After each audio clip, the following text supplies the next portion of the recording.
According to St. Matthew, chapter 23, verses 13 to 22. How terrible for you, teachers of the law and Pharisees, you hypocrites! You lock the door to the kingdom of heaven in people's faces, and you yourself don't go in, nor do you allow in those who are trying to enter. How terrible for you, teachers of the law and Pharisees, you hypocrites!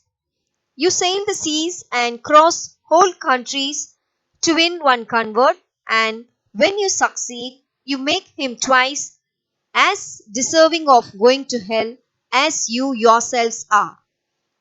How terrible for you, blind guides! You teach, if someone swears by the temple, he isn't bound by his vow, but if he swears by the gold in the temple, he is bound.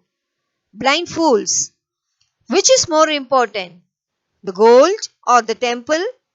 Which makes the gold holy? You also teach, if someone swears by the altar, he isn't bound by his vow, but if he swears by the gift on the altar, he is bound. How blind you are! Which is the more important, the gift or the altar? Which makes the gift holy?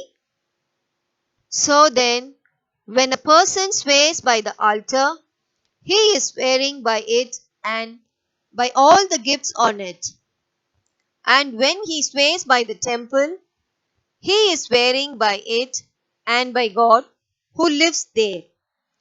And when someone swears by heaven, he is swearing by God's throne and by him who sits on it. Thanks be to God.